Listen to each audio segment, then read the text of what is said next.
성경을 통해서 본 대한민국의 사상전쟁. 이번 고용태 최순실 사건으로 시작된 촛불 집회와 태극기 집회를 통해서 우리 국민의 사상 대립이 매우 중대함을 보았다.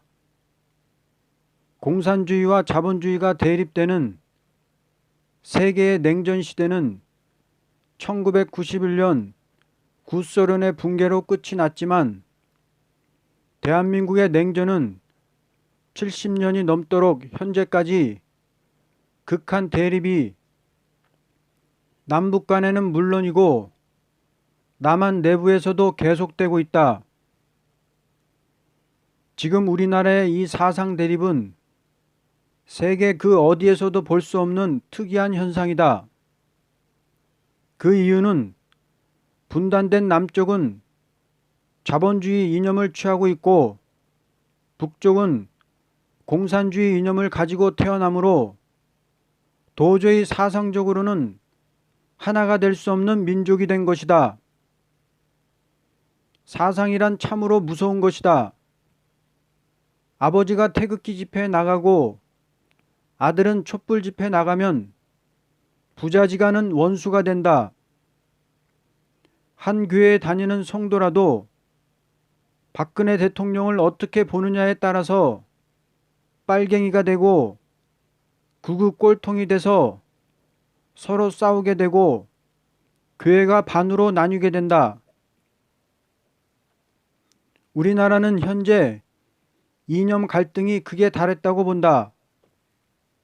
왜 이런 현상이 일어나는가? 이를 성경을 통해서 풀어보고자 한다. 한반도가 반으로 나뉘어 북쪽은 공산주의 세력이 있다.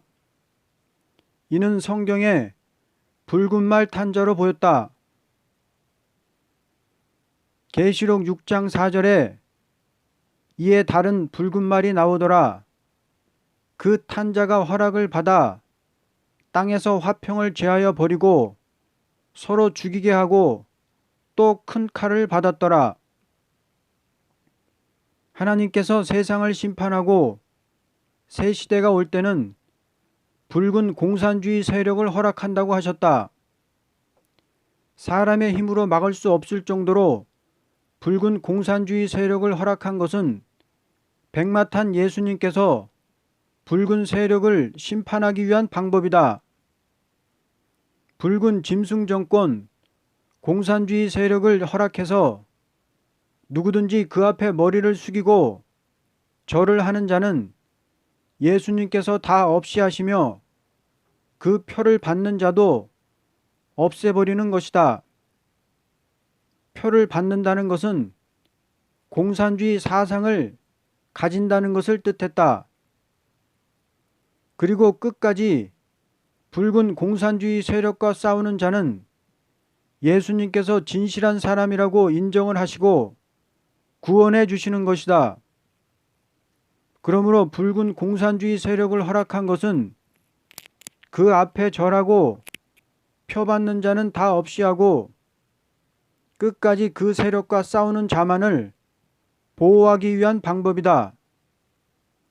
이날까지 많은 전쟁이 있었지만 그것은 땅 하나를 놓고 싸우는 싸움뿐이었다.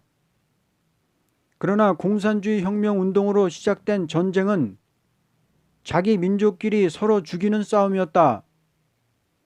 우리나라에서는 민족끼리 서로 싸우는 6.25 동란이 있으므로 수많은 백성이 억울하게 죽었고 전쟁 후 지금까지도 북한 인민군의 수없는 도발로서 수많은 우리 국민이 죽거나 포로로 끌려갔다.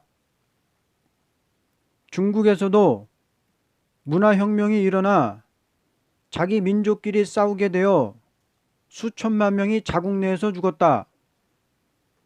월남에서도 월맹군과 월남군이 서로 싸워서 수많은 사람이 죽었다.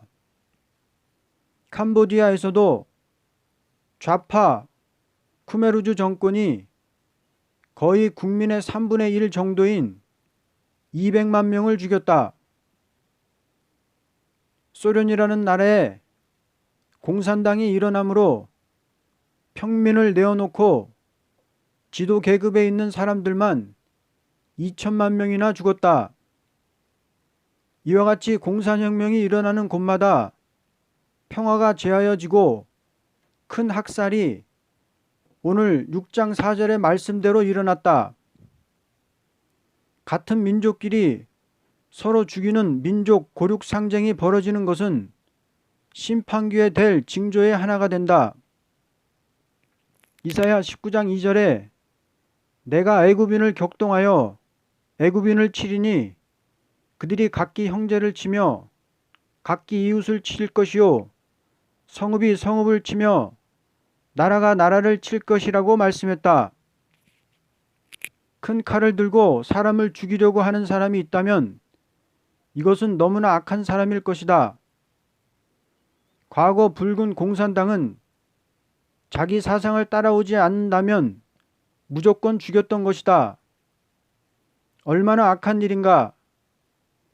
하나님께서 지금으로부터 약 1950년 전에 사도 요한에게 계시를 보일 때 세상 끝에는 붉은 공산주의 세력이 나와서 세계 평화를 없이하고 서로 죽이게 하고 큰 칼을 들고 나온다고 하셨다. 그 말씀의 예언대로 세상이 다 이루어졌다. 남을 칼로 죽이는 사람은 자기도 칼로 망한다고 예수님께서 말씀하셨다. 끝까지 붉은 공산당에게 미혹을 받지 않고 나간다면 하나님께서 보호하심으로 죽음을 맛보지 않고 새 시대의 축복을 받게 될 것이다. 붉은 말 공산주의는 백마인 기독교 복음주의의 대적을 가르쳤다. 하나님께서 그리스도를 대적하는 붉은 말을 허락해서 세계 평화를 깨쳐버리고 서로 죽이게 하는 일을 하게 하신 것은 심판하기 위한 방법이다. 그러므로 붉은 말과 끝까지 싸우는 자는 심판권을 받게 되고 공산당과 타협하는 자는 멸망을 받을 음료가 된다. 붉은 세력을 인력으로 막을 수 없었던 것은 하나님께서 심판할 때가 온 증거이니 하나님의 심판의 역사를 믿고 절개를 지키는 자는 백마를 타는 자가 될 것이고 절개를 지키지 않고 타협하는 자는 얼룩말이 되어서 붉은 말과 같이 심판을 받게 될 것이다. 공산주의 세력이 평화를 깨쳐버린다고 해서 이것이 두려운 일이 아니오. 북한 짐승 정권을 심판할 때 같이 심판을 받을까봐 두려워하는 자가 되어야 된다. 남한은 자본주의 세력으로 이는 계시록 6장에 검은 말 탄 자로 손에 저울을 쥐고 있다. 6장 5절에 셋째 인을 떼실 때 내가 들으니 셋째 생물이 말하되 오라 하기로 내가 보니 검은 말이 나오는데 그 탄 자가 손에 저울을 가졌더라. 이 검은 말을 탄 자는 손에 저울을 들었다고 했다. 저울이라는 것은 어떠한 물건을 살 때 달아보는 것이다. 그러므로 저울을 가진 검은 말은 인간 종말에 은과 금을 마음대로 가지고 활동하는 자본주의를 가르쳤다. 공산주의의 백성이라는 것은 은과 금을 마음대로 가지지 못하고 죽는 것이 무서워서 벌벌 떨며 순종하는 것뿐이다. 검은 말 탄 자가 저울을 가졌다는 것은 자본주의 국가에서는 누구든지 은금을 가질 수 있으며 자본만 있으면 무엇이든지 자기 마음대로 할 수 있는 권리가 있다는 것이다. 지금 우리나라에서는 돈이 없으면 할 수 있는 것이 거의 없다. 돈이 없는 자는 학교에 가서 공부도 할 수가 없다. 어디에 가서 좋은 직장에 들어가려고 해도 돈이 없으면 할 수가 없다. 정치 운동을 하여도 돈이 필요하다. 돈이 없는 사람은 아무리 인격이 높다 하여도 아무런 일을 할 수가 없다. 이것이 좋다고 생각하는가? 이것은 나쁜 것이다. 이것은 좋은 일이 못 된다. 그러므로 검은 말이라고 했다. 돈만 있으면 다 된다고 하는 것은 마음이 시커멓게 되는 일이다. 우리 예수님께서는 돈이 없는 가난한 사람이라도 마음이 깨끗하다면 돈이 많고 마음이 검은 사람보다 더 귀하게 여기셨다. 아무리 가난해도 마음이 깨끗한 사람을 들어서 새 시대를 이루는 것이다. 우리들은 돈만 많으면 된다는 마음을 가지지 말고 돈이 없다고 해서 낙심할 필요도 없고 흰말 탄자가 되기 위해서 노력해야 할 것이다. 하나님의 진노라는 것은 하나님의 사랑을 받은 자들이 하나님보다 물질을 더 사랑하게 될 때 오는 것이다. 그런데 하나님보다도 물질을 더 사랑하는 자본주의의 세력이 검은 말로 나타난 것이다. 사람이라는 것은 자본을 따라가는 마음이 강하게 될 때 빛 되시는 하나님과 멀어지고 흑암에 떨어지게 되는 것이다. 그러므로 하나님께서 크게 진노할 징조는 검은 말 탄자의 행동이라고 본다. 오늘날 자본주의의 정치라는 것은 물질 문명의 극도로 도취가 되어서 하나님의 역사에 대해서는 관심이 없다고 본다. 그러므로 저울을 가지고 나타난 것은 물질에 치우친 마음에서 자기도 모르게 경제권의 지배를 받게 되는 것을 가르친 것이다. 다시 말하면 검은 말이라는 것은 물건을 달아보기 위해 사람이 오르고 내리는 저울추에만 정신을 쓰듯이 아무런 것도 생각지 못하고 물질에만 마음과 생각을 두는 자본주의를 말한 것이다. 이것은 붉은 공산주의 세력이 혁명적으로 아시아를 덮어 나올 때 스가랴 6장 6절과 같이 남방 세력인 자본주의의 경제권이 적색 사상의 정권을 대항하고 나왔던 것이다. 만일 미국을 대표로 하는 자본주의 경제권의 세력이 아시아를 막아주지 않았다면 도저히 붉은 공산주의 세력을 감당할 수 없었고 우리나라도 공산화되었을 것이다. 하나님께서 이와 같이 하시는 것은 아직까지 심판기가 아니니 심판기가 올 때까지 잠깐 동안 들어쓰는 것이다. 계시록 6장에는 4대 병마가 나온다. 4대 병마라고 표현한 것은 흰 말은 활을 가졌고 붉은 말과 청황색 말도 칼을 가지고 서로 대립하는 모습으로 나타났기 때문이다. 이렇게 대한민국은 북쪽의 칼을 들고 화평을 제하려고 호시탐탐 남한을 먹으려 하는 붉은 말 탄 공산주의 세력과 이를 대항하는 저울을 쥐고 검은 말을 탄 남한의 자본주의 경제권 세력이 극한 대립을 하고 있다. 그리고 남한 내에는 또 다른 두 개의 말을 탄 세력이 있는데 바로 북한 공산당과 협상하자는 청황색 말 탄 자들이 있다. 계시록 6장 8절에 내가 봄에 청황색 말이 나오는데 그 탄자의 이름은 사망이니 음부가 그 뒤를 따르더라. 그들이 땅 4분의 1의 권세를 얻어 검과 흉년과 사망과 땅의 짐승들로서 죽이더라 라고 말씀했다. 이 세력은 공산주의와 협상해서 서로 평화롭게 살자는 것이다. 종교적으로 WCC에 속한 한국교회협의회 KNCC 세력이고 정치적으로는 민주당, 국민의당, 정의당 등이 속하고 교육계에서는 전교조, 경제계에서는 민노총 등이 해당된다. 청황색이라는 것은 푸른빛과 누런빛이 섞인 색인데 나무가 살면 나뭇잎이 보기 좋게 퍼렇지만 나무가 죽으면 잎이 누렇게 된다. 이것은 무슨 뜻일까? 사는 빛과 죽는 빛이 합해졌다는 것이다. 우리 교회는 살리는 역사이다. 그리고 공산당의 유물적 사상은 죽이는 역사이다. 그런데 지금 공산 사상을 가진 사람들이 기독교와 공산당과 서로 싸우지 말고 합해지는 것이 좋다고 하는 거짓 선지자로 나오고 있다.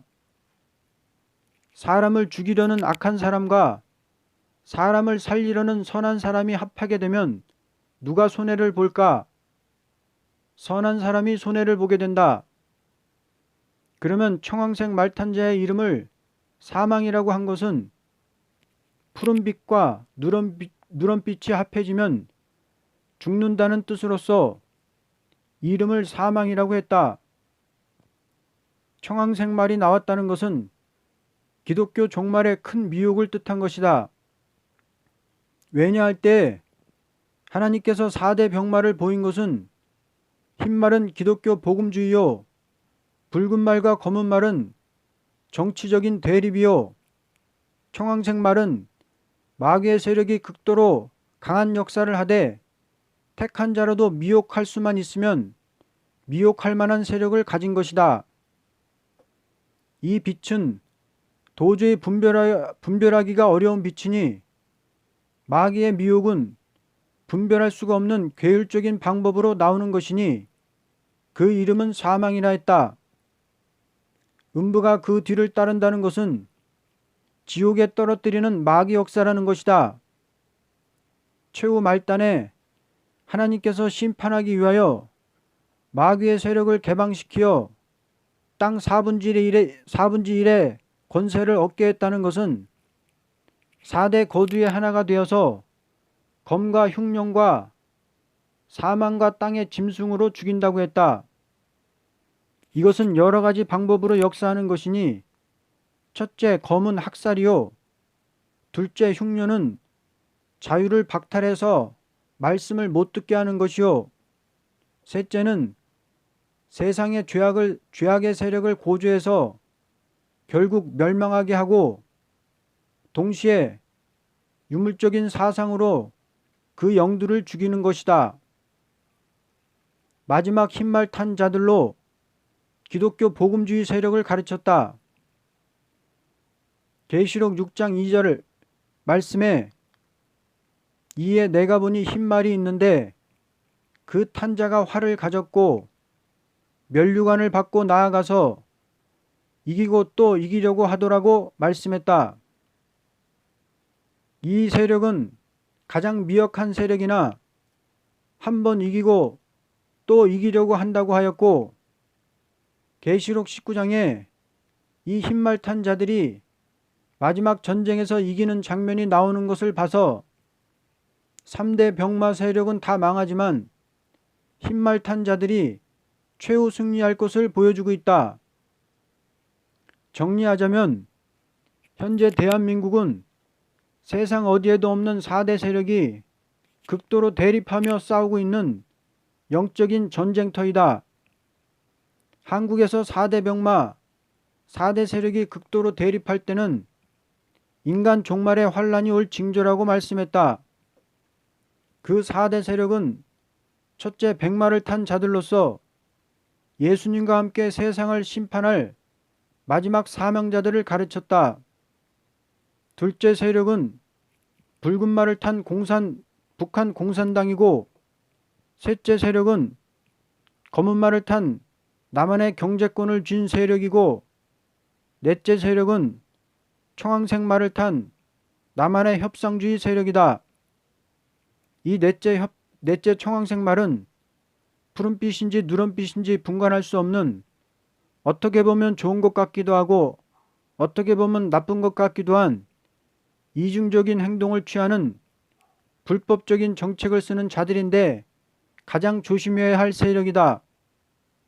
이 빛은 도저히 분간하기 어려운 빛이니 마귀의 미혹은 분별할 수가 없는 괴율적인 방법으로 나오는 것으로 그 이름은 사망이라 했다.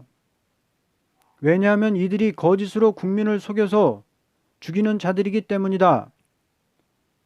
북한 공산당과 협상해서 평화롭게 살자는 세력으로 정치적으로는 민주당, 정의당, 국민의당, 민노총, 정교조 등의 세력이고 종교적으로는 WCC 영공주의 목사들, 카톨릭의 정의구현 사제단 같은 세력이다. 이들이 검은 말대는 남한의 경제권에 속한 국민들을 미혹하는데 검정말은 물질로 인해서 마음이 검어진 사람들로 사상이 없으므로 청황색 말의 거짓 목사와 거짓 신부의 미혹에 속아서 혼란한 사회가 될 것을 말씀했다. 그러므로 이 말씀대로 한국은 이 4대 세력이 존재하는 세계에서 유일무이한 국가로서 이 예언이 그대로 성취되고 이루어지고 있는 나라이다.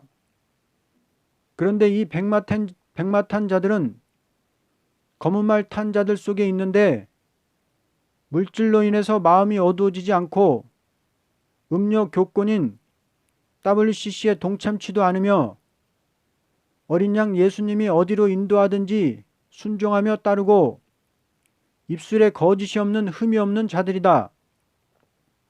계시록 14장 4절에서 5절의 말씀이다. 이 사람들은 여자와 더불어 더럽히지 아니하고 순결한 자라 어린 양이 어디로 인도하든지 따라가는 자며 사람 가운데서 속량함을 받아 처음 익은 열매로 하나님과 어린 양에게 속한 자들이니 그 입에 거짓말이 없고 흠이 없는 자들이더라고 말씀했다. 이들이 백마탄 자들인데 활을 가지고 면류관을 받고 나가서 이기고 또 이기려고 한다는 것은 붉은 말과 검은 말과 청황색 말을 이기고 최후 승리할 것을 가르쳤다. 다시 말하면 공산당과 자본주의 경제권의 세력과 공산당과 협상하자는 세력은 심판의 대상자들로서 백마의 세력 앞에 다 망할 것을 가르쳤다.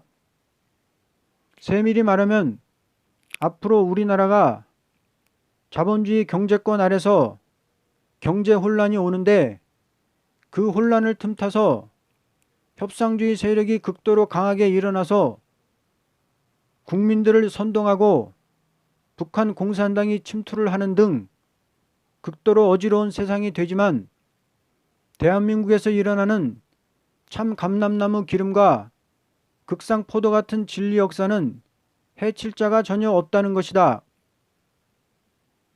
오늘의 우리나라의 형편을 보고 걱정하는 애족의 국민들은 말씀대로 이루어지는 현 상황을 깨닫는다면 다 공감을 할 것이다.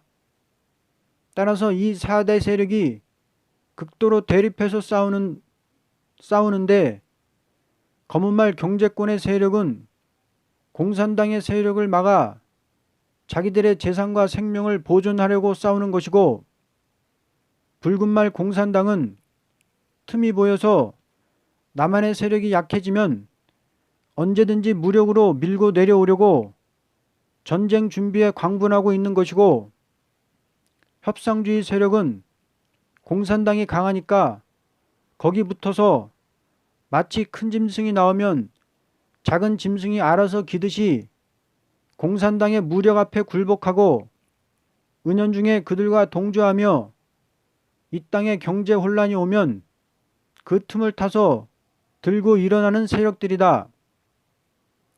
붉은 세력을 인력으로 막을 수 없었던 것은 하나님께서 심판할 때가 온 증거이니 하나님의 심판의 역사를 믿고 절개를 지키는 자는 백마를 타게 될 것이고 절개를 지키지 않고 타협하는 자는 얼룩말이 되어서 붉은 말과 같이 심판을 받게 될 것이다. 따라서 지금 제일 문제가 되는 것이 끊임없이 이 4대 세력이 싸우는데 영적으로 성경적으로 무지몽매한 국민들이 4대 세력 중에 어느 편에 속해야 할 줄을 모르고 정확한 소속을 정해서 바른 싸움을 해야 복받는 나라를 이루고 빛나는 선지국가를 이룰 수가 있는데 지금의 상황은 많은 국민이 협상주의 세력의 미혹의 말에 속아 넘어가고 있는 실정이다. 성경은 분명히 백마의 세력이 최후 승리한다고 말씀했다. 나는 태극기를 손에 들고 집회에 나오고 협상주의 세력과 싸우는 애국 국민들을 보면서 우리나라의 사상이 바른 국민이 참 많다는 생각을 하며 하나님께 감사를 드렸고 그분들께 경의를 표한다.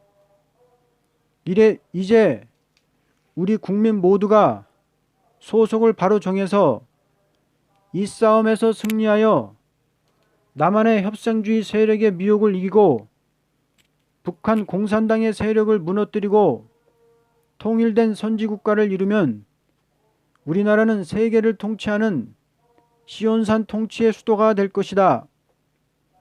저 붉은 북한 공산주의 세력을 인력으로 막을 수 없는 것은 하나님께서 심판할 때가 온 증거이니 하나님의 심판의 역사를 믿고 절개를 지키는 자는 백마를 타는 자가 될 것이고 절개를 지키지 않고 타협하는 자는 얼룩말이 되어서 붉은 말과 같이 심판을 받게 될 것이니 한국의 백이 민족들이여 이 진리를 믿고 깨어나 붉은 말, 검은 말, 청황색 말 타지 말고 모든 국민이 흰 말을 타고 3대 병마를 이기고 하나님의 축복을 받는 대한민국이 되기를 간절히 소망하며 기도하는 바이다. 아멘.